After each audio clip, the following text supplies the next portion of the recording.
ओम शांति। आज रिश्तों में बढ़ता तनाव व्यक्ति के अंदर कहीं ना कहीं अपने आप को एक झंझोरने वाली एक ऐसी समस्या बन चुका है जो खुद ब खुद दूरियां बनती जा रही हैं। आज रिश्तों को समझना बहुत डिफ़िकल्ट हो चुका है।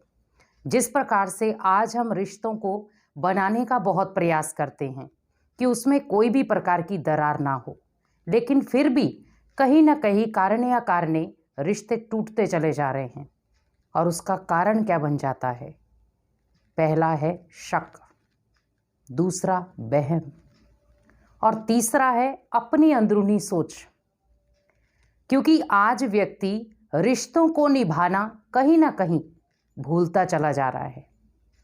आज आप पहले देखें, रिश्तों को इतना समेट कर रखा जाता था, संजो कर रखा जाता था कि एक रिश्ता भी अगर कहीं टूटने का सुनाई देता था तो वहां पर हर एक व्यक्ति उसको जोड़ने की कोशिश करता था।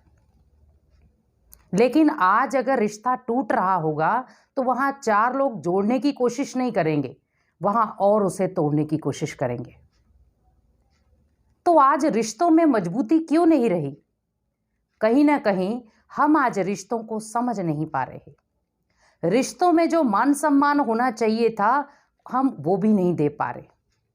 आज रिश्ते ओनली धन के तराजू पर तोले जा रहे हैं और कहीं ना कहीं व्यक्ति उन समस्याओं का शिकार हो रहा है। आज आप देखें कि एक छोटा सा बच्चा है, घर में जब कोई लड़ाई का माहौल बनता है उसको समझ तक नहीं आता कि ये हो क्या रहा है, क्यों लड़ाई हो रही है, किस कारण से हो रही है और कब ये बंद होगी।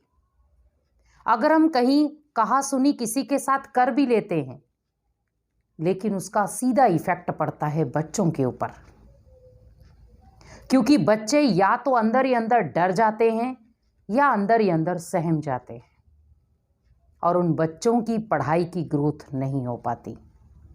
वो पढ़ाई में मन लगाना चाहते हैं लेकिन नहीं लगता।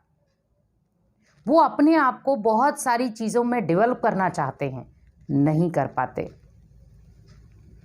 तो आज जो रिश्ते भगवान ने आपको इतने सुंदर दिए हैं, माता पिता का रिश्ता हो, भाई बहन का रिश्ता हो, पति पत्नी का रिश्ता हो, किसी भी प्रकार का दोस्त का रिश्ता हो, जो भी रिश्ता है, लेकिन उन सभी रिश्तों से ऊपर है खुदा दोस्त का रिश्ता, परमात्मा के साथ सर्व संबंधों का रिश्ता। आज जिस प्रकार हम कई बार रिश्तों में क्या समझते हैं? स्वार्थ। मैंने उसकी वहां मदद की थी तो जब मेरे को जरूरत पड़ी तो वो भी मेरी मदद करेगा, और अगर कारण या कारणे उसने आपकी मदद नहीं की उस समय, वहां रिश्ता खत्म। और वहां हम सोच लेते हैं कि इस व्यक्ति से मेरा कोई हिसाब किताब नहीं है, इस व्यक्ति से मेरा कोई लेना देना नहीं है। एक छोटा सा कारण बना स्वार्थ भाव। जहां लोग पहले एक दूसरे की मदद करते थे और ऐसे रिश्ते बाहरी बनाते थे कि ये मेरा फलाना भाई है, तो मीन्स उसमें इतना स्नेह प्यार होता था जिसमें कि वो मर मिटने को भी तैयार हो जाते थे। लेकिन आज क्या हो गया? दौर वो भी अच्छा था, लेकिन दौर ये भी अच्छा है, लेकिन इसमें नकारात्मकता बढ़ गई, क्योंकि उस समय लोगों के पास इतना समय था ही नहीं कि वो नकारात्मक सोचें। लेकिन आज कहीं ना कहीं नकारात्मकता इतनी फ्लो में आ गई, इतनी बढ़ गई माइंड में कि हमें कुछ भी समझ नहीं आता। जैसे हम कई बार किसी अंधेरे जगह चले जाएं तो आपको सामने पड़ी जो भी चीजें वो नजर नहीं आएंगी। तो वैसे ही जब मन के अंदर नेगेटिव घेरा या नेगेटिव अंधेरा छा जाए तो सामने क्या संबंध टूट रहा है, कौन सा संबंध बिखर रहा है, हमें कोई पता नहीं चलता। लेकिन जब वही आंखें खुलती हैं, सवेरा होता है, तो पता चलता है कि हमने अपने जीवन में क्या गवा दिया, कौन से रिश्तों को खत्म कर दिया। आज जिन रिश्तों को हमें बनाकर रखना चाहिए था, आज हम उन रिश्तों को बिगाड़ रहे हैं। क्योंकि आज हम देखें कि भले आप इंसान से कितना भी रिश्ता निभा लें, लेकिन अगर आपने एक रिश्ता भगवान से जोड़ा होगा तो वो सभी इंसानों से ऊपर है। क्योंकि पहला है, भगवान जो रिश्ता निभाएगा उसमें होगी निस्वार्थ भावना। उसको आपसे कोई कामना नहीं है, आप उसका साथ दें या ना दें, उसका सहयोग करें या ना करें, लेकिन वो दिल से आपके लिए हाजिर है। तो जब भगवान के प्यार में कोई ऐसी बनावटी चीज नहीं है, तो आज इंसान के प्यार में बनावटी चीज क्यों हो गई? और वो भी रिश्ता निभाते। और आज हम अगली जनरेशन को भी वही सिखा रहे हैं कि हम अगर नेगेटिव घेरे में हैं, रिश्ते टूटते हैं तो टूटने दो। लेकिन सोचो कि वो जनरेशन जो अभी नई नई आई है, आप उसे कौन सा बीज दे रहे हो? क्या वो कभी किसी रिश्ते की कदर कर पाएंगे? नहीं, क्योंकि वो वही माहौल देख रहे हैं जो आप क्रिएट कर रहे हो उनके सामने। तो कहीं ना कहीं लास्ट समय वो आपके सामने वही दृश्य क्रिएट करेंगे कि आपसे ही तो हमने सीखा। क्योंकि आज बहुत सारे बच्चे जब माता पिता को जवाब देते हैं तो माता पिता के पास आंसर तक नहीं होता, और बच्चे डायरेक्ट कह देते हैं, आपसे तो हमने सीखा, आप भी तो ऐसा करते हो, आपको तो हमने देखा। तब आप क्या जवाब देंगे? आपने नॉर्मली रूप में वो कार्य तो कर लिया, रिश्ते को तोड़ना था तोड़ दिया, लेकिन सोचो उसका प्रभाव कहां कहां पर पड़ा। क्योंकि आज जिस प्रकार रिश्तों को संजोना जरूरी था, लेकिन आज व्यक्ति तोड़ने में माहिर हो गया। आज आप देखें कि जहां पर पहले लोग ऐसे उल्टी सीधी चीजें करना सोचते तक नहीं थे, लड़ाई झगड़ा हो, उल्टा सुल्टा बोलना हो, कुछ भी हो, वो सोचते तक नहीं थे। और अगर कई कई बार मान लो छोटा बच्चा जब किसी बड़े के सामने एक ऊंची आवाज में भी बोलता तो भी वो दबाते थे उसको। बेटा वो आपके बड़े हैं, ऐसे बात नहीं करते, डांटते थे, फटकारते थे। और आज एक छोटा बच्चा भी किसी बुजुर्ग को गाली दे दे तो भी हम कहते हैं कोई बात नहीं, बच्चा तो है, हम उसको सिखाते नहीं हैं। लेकिन वही बच्चा जब बड़ा हो जाता है तो उसके मुख में बस बचती हैं गालियां। क्योंकि अगर उसके ट्रैक को हम पहले से ही रोक लेते तो शायद आज बच्चा आपका अच्छा होता। लेकिन कहीं ना कहीं आप सोचो कि हम अगर रिश्ते की कदर करेंगे तो हमारे बच्चे भी रिश्तों की कदर जानेंगे।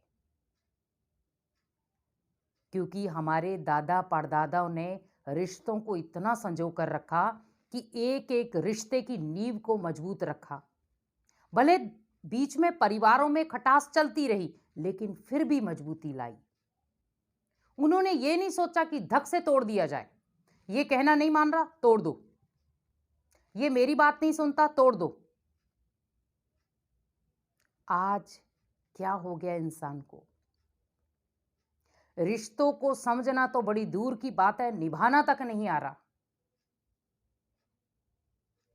एक जहां पर ज्वाइंट फैमिली में 40-40 मेंबर इकट्ठे रहते थे,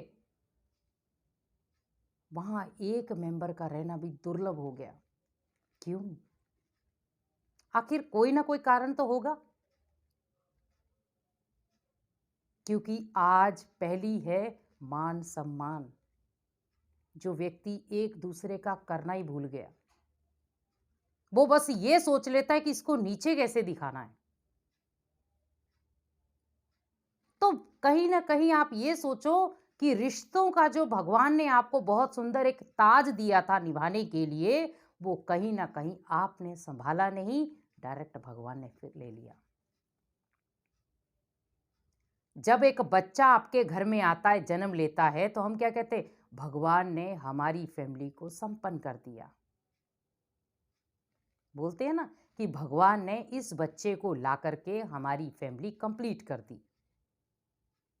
अब सोचो कि जब वो फैमिली कंप्लीट हुई, हमने शुक्रिया किसी और का नहीं किया, भगवान का किया। मीन्स आपका एक रिश्ता उस बच्चे के साथ बना जिसका थैंक्स हमने भगवान को दिया। देने को तो बच्चे को दे सकते थे ना कि आप हमारे जीवन में आए, लेकिन पहला थैंक्स भगवान को जाता है। तो उसी प्रकार सोचो कि आज जीवन में रिश्ते निभाना एक कसौटी के समान हो गया। इसीलिए विशेष आप ये ध्यान रखो कि रिश्ते एक मजबूत धागे के डोर में बांध दो तो कहीं पे भी वो बिखरेंगे नहीं। पहले रिश्ते एक माला में पिरोए जाते थे, हर मणका एक दूसरे के साथ अटैच रहता था। लेकिन आज माला के मणकों में भी दूरियां आ गई। तो जब माला के मणकों में दूरियां आ गई तो उसमें क्या नजर आना शुरू हो गया? धागा। तो आज रिश्तों में भी वही स्पेस नजर आ रही है। इसीलिए अपने रिश्तों को बचाएं और रिश्तों को समझने की कोशिश करें, क्योंकि भगवान ने जो सुंदर रिश्ते आपको दिए हैं वो सोच समझ कर दिए हैं, क्योंकि उनके साथ कहीं ना कहीं आपका कार्मिक अकाउंट जुड़ा है। अच्छा भी जुड़ा है, बुरा भी जुड़ा है। लेकिन अगर आप इस समय भी रिश्तों की कदर करना नहीं सीख पाए तो शायद आप किसी दिन अकेले रह जाएंगे, क्योंकि सारे रिश्ते हाथ छोड़कर चले जाएंगे। इसीलिए विशेष आप ध्यान रखें कि रिश्तों की डोर को मजबूत करना आपके हाथ में है। जिस प्रकार भगवान पूरे संसार को चला रहा है, लेकिन उसने डोर अपने हाथ में रखी है कि मुझे हर रिश्ते को समेट कर रखना है। और भगवान दुनिया में, संसार में जितने भी लोग हैं, जिस रिश्ते से उसको पुकार रहे, वो उसी रिश्ते में हाजिर हो जाता है। तो सोचो, जब भगवान ये कार्य कर सकता है तो हम क्यों नहीं। इसीलिए रिश्तों को समझें, रिश्तों को मान सम्मान दें और रिश्तों को थोड़ा सा स्पेस दें, और आप अपने रिश्तों में एक सुंदर मजबूती लाएं, क्योंकि रिश्ता तभी टिकता है जब रिश्ते में विश्वास हो। जब विश्वास की नींव पक्की होगी तो आपका रिश्ता भले कोई भी तोड़ना चाहे, आपका टूटेगा नहीं। लेकिन जहां विश्वास कम है, निश्चय कम है, वहां रिश्ता टूटता ही है। इसीलिए रिश्तों को मजबूत बनाएं और अपने परिवार को एक सूत्रता के बंधन में बांधें।